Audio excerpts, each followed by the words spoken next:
That's good to see you again. Yeah. Now the pressure's all on me. My wife once asked the meaning of joy. I've asked before other questions about the past, and you've told me to stop talking and, concentrate on now. So can you help me understand tolerance and intolerance? And is there even a place for tolerance in my own reality? Is it something I have to deal with? Is it something I can just let go? It is one of the most ineffective, unproductive, not good for you emotions that you could ever foster and encourage. Because what it is a looking right at something unwanted, feeling the guidance of the being off track, and then the learning to accept it as a feeling that you are willing to endure. That's good. In other words, we get it that it's a good idea not to misbehave in public. They might drag you off an airplane. We understand that sometimes you just have to kind of suck it up and not say anything.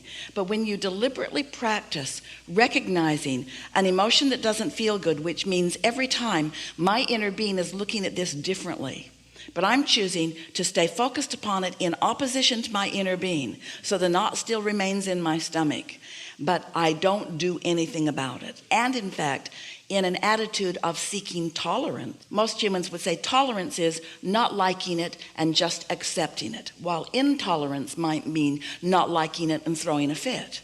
Well, maybe it's better not to throw the fit, but it certainly isn't good for you to look at something unwanted and not do anything about adjusting your vibration. It's like the difference between empathy and compassion. Empathy is looking right at something uncomfortable and just holding myself in that discomfort, while compassion is being in alignment first, and then from my state of alignment with my inner being, then looking at whatever the subject is, but I don't feel the discomfort of it. Instead, I see it through the eyes of source. And because I hold my vibrational stance, now I'm bringing to the table, I'm bringing to the mix pure positive energy, which means I might influence the whole room upward under those conditions. With empathy, I just have to go down to meet it.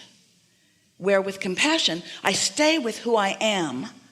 So I don't take a dip in my vibration, which means I might not help them, but I don't hurt me.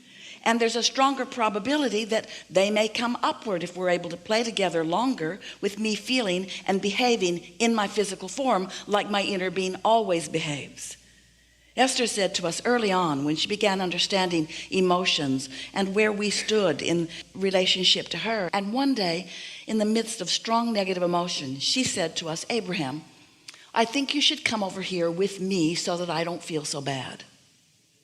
Because she knew the reason she felt bad was because we had different vibrational frequencies, and she had moved so far from who she really is. So she tried to talk us in to coming there with her so that she wouldn't feel the separation so much. And we said, you got to come where we are. You got to come where we are. Thank you. Everything that we're talking about, in fact, is about being less conditional. Because it's really hard to be so, here we are in this physical manifestation part, wrapped up in the details of what's already manifested, which as far as we're concerned is old news.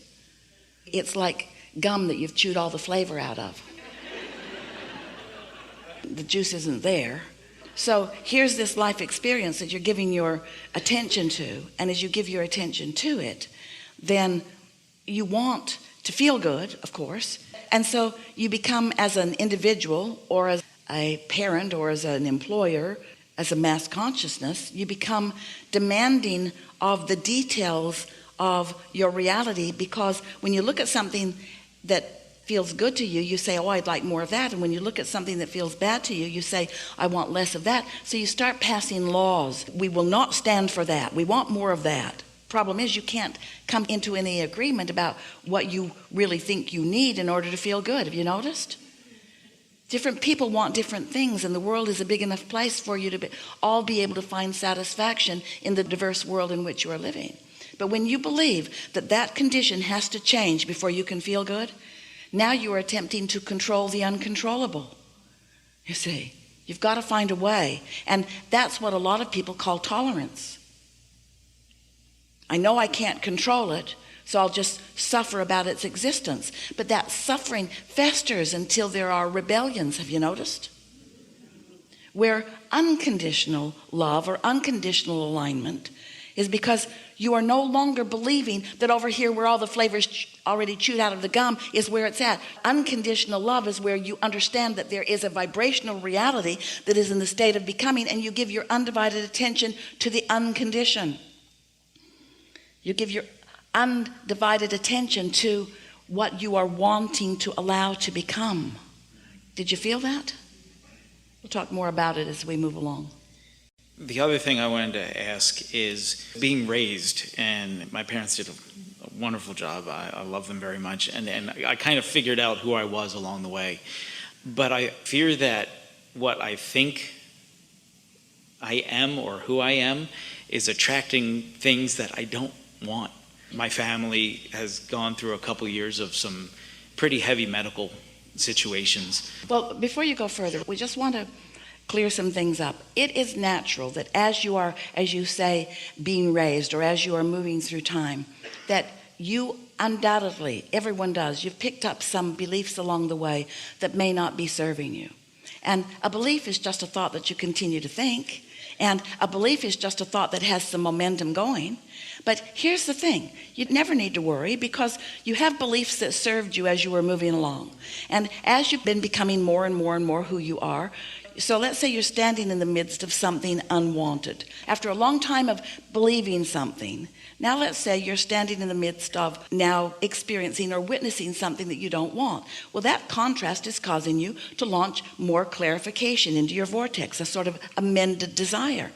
When you come to realize that your only work, your singular work, is to look in the direction of what you want and less in the direction of what you've got, and that every time you feel negative emotion, it means that you are disallowing what you really want.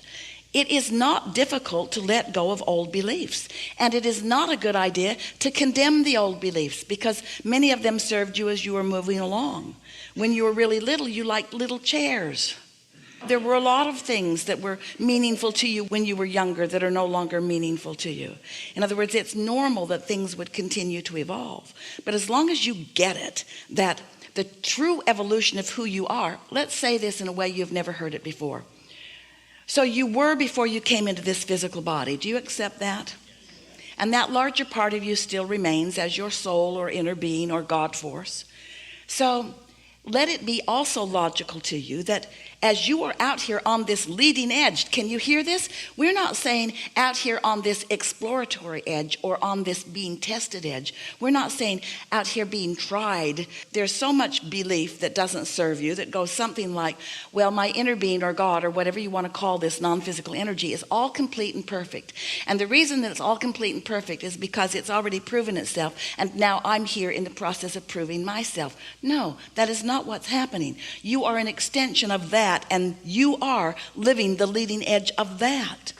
If there is to be eternity, and there is, it is our promise to you, then isn't it logical that this contrast and these new desires that are being born as you are continuing to stand where you are and realize what could be better, what could be more? Everything is forward looking here with you.